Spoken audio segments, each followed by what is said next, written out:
Je voudrais savoir si vous êtes au courant où en est le dossier de traversée du parc du Belvédère par une voie rapide.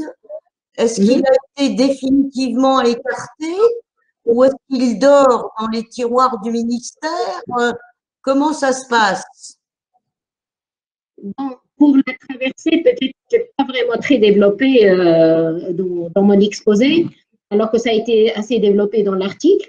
Donc, cette variante qui dit qu'il y a cette pénétrante de la XO4 qui traverse presque en plein milieu le Belvédère, elle est sur le plan d'aménagement.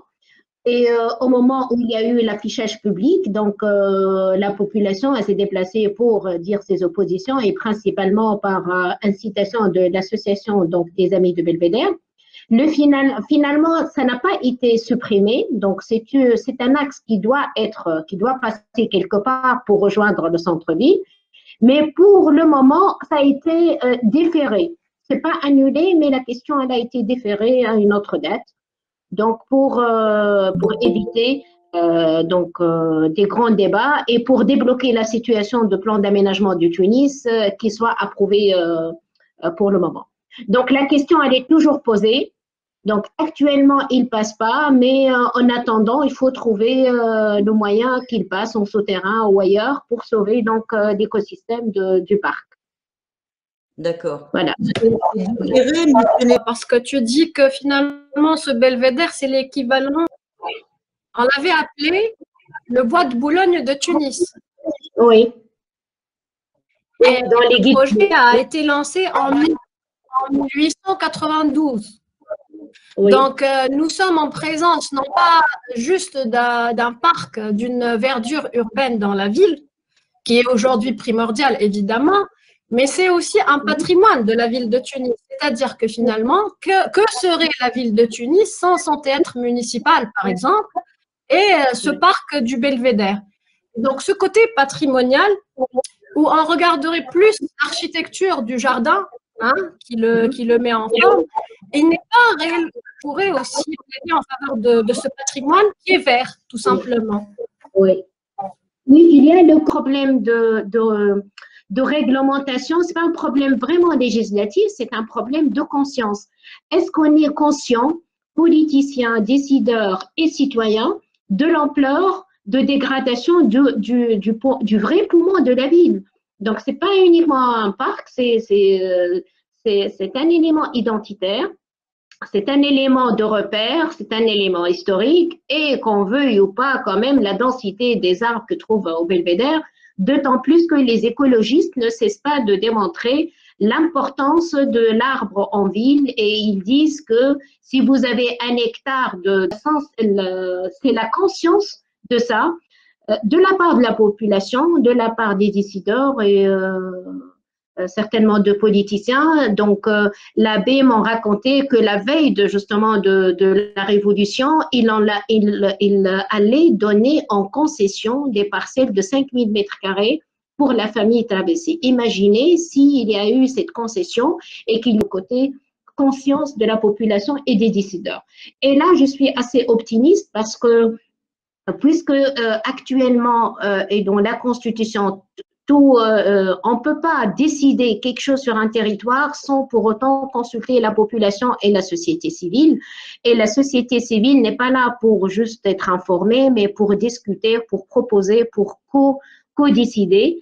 Et plus on peut sensibiliser le maximum de population, plus on a la chance de sauver le Belvédère. Voilà.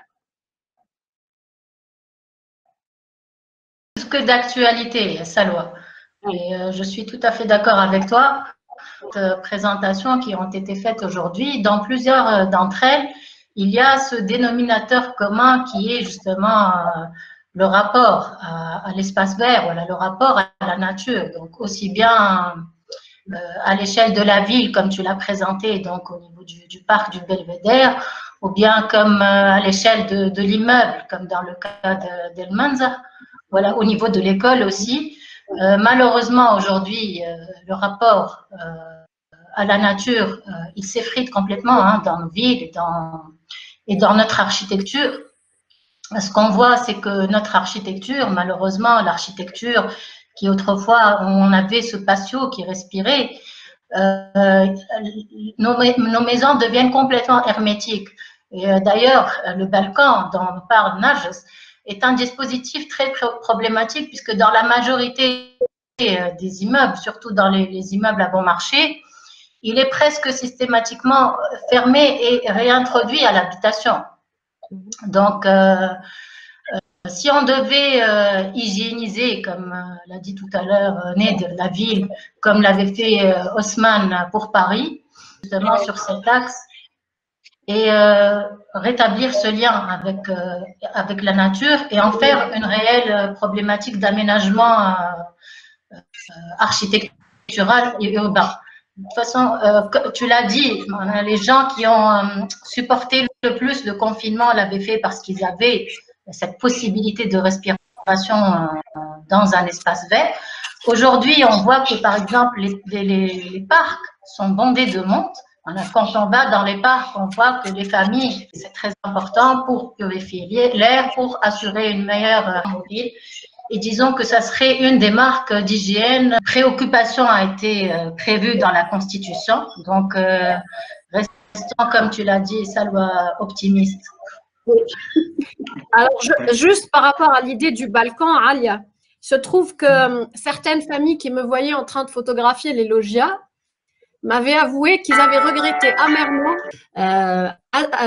additionner l'espace du balcon à l'espace intérieur de la maison et que pendant le confinement, ils ont vraiment ressenti le rôle majeur de ce dispositif spatial.